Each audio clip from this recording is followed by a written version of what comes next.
What's going on, YouTube? Welcome back to another episode of Double Dribble. And in today's episode, we're going to be talking about Jordan Poole. I think he is going to be the front runner for the most improved player in the NBA this upcoming year. One that I think is going to have a breakout year and show everybody the type of player that he is and the type of player that he can continue to be in the NBA. Before we get into the video, though, I just want to quickly say, if you're a fan of basketball, whether it be high school, college, or the NBA, make sure you hit the subscribe button, join the conversation. We love interacting with you guys. In the comments, we be sure to respond to every single comment. So make sure you leave those down below. Make sure you hit the like button on this video, hit the subscribe button, like I said, and share it with your friends. And let's get right into the video. So Jordan Poole, we'll give a little background on him. He is a 22-year-old kind of shooting guard for the Golden State Warriors. He was drafted in 2019 draft at the 28th overall pick to the Golden State Warriors. He played at Michigan, where he played there for 2 years. Then get drafted, like I said, 28th pick in the first round to the Golden State Warriors. In his first season with the Golden State Warriors, he played 22 minutes a game. He scored 8.8 points per game, 2 rebounds per game, 2.3 assists per game. But he only shot 33% from the field and 28% from the three-point line, 79% from the free throw line. So had an all right, rookie year in the NBA. Nothing spectacular, nothing special. His percentages were kind of low, but he had a good sophomore year. He averaged 12 points per game in only 19 minutes a game played. He upped his average to 43% from the field, 35% from three, 88% from the free throw line. He only averaged 1.8 rebounds per game and 1.9 assists per game. But to go along with those 12 points, he had a pretty good sophomore year. And recently here, he's had a really good summer. He had stuff like these highlights here at the crossover league, where he's just cooking. I can't remember how many points he scored in one of the games, but he had a really good game, a breakout game.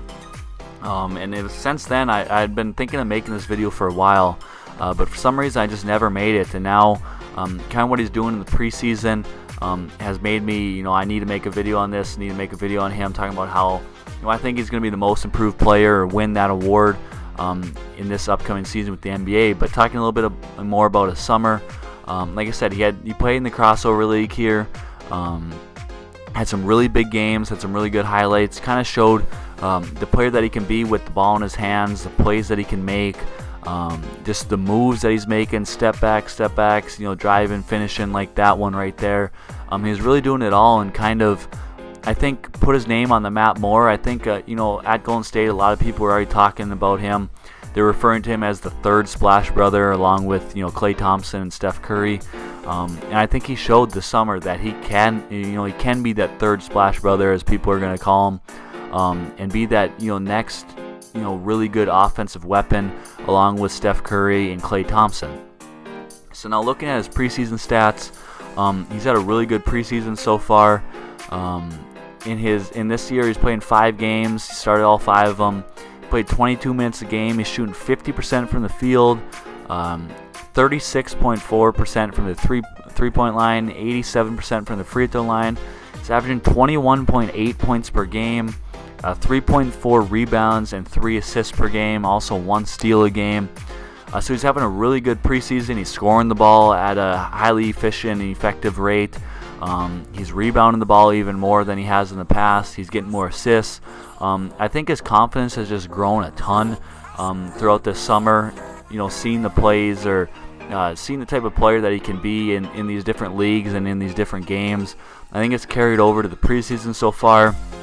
And like I said in other videos where I've talked about players and they're playing the preseason, I don't think we can look into this too much or just completely put our trust in the preseason, because obviously they're still out there competing, but there's a lot of different guys that don't normally play out there playing, trying to defend. So you can put some weight into it, but we don't need to fully weigh on his performance so far. But he's shown a lot in preseason, showing a lot all summer, and kind of showing the player that he can be in the NBA. So now there is only one concern that I can see right now is how is he going to play with Steph Curry and Klay Thompson coming back now and playing this year. I think it'll be all right. I think that Steph Curry and Klay Thompson aren't super ball dominant, especially not Klay Thompson.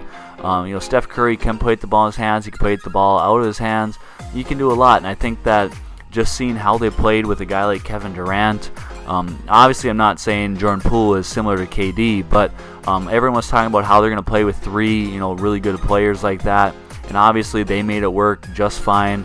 I think that adding Jordan Poole into this mix is honestly only going to work well with him and Steph and Klay Thompson.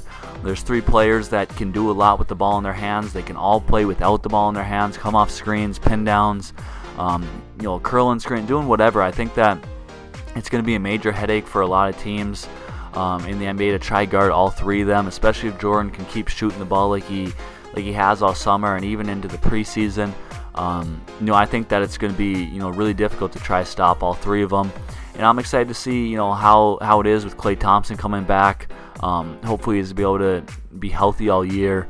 And I think that the Golden State Warriors have a really good kind of big three, I guess you could call it. Not even necessarily big three, but with Jordan Poole being a great addition to the two really good players they already have, Steph Curry and Klay Thompson, and then you add in Draymond Green and Wiseman, I think that they're going to be really solid, and that Jordan Poole is going to have a breakout year this year with all those guys, and the Golden State Warriors are going to be back to being a top team in the league, and I think that's only going to help his case for most improved player. So I just want to hear from all you guys in the comment section down below.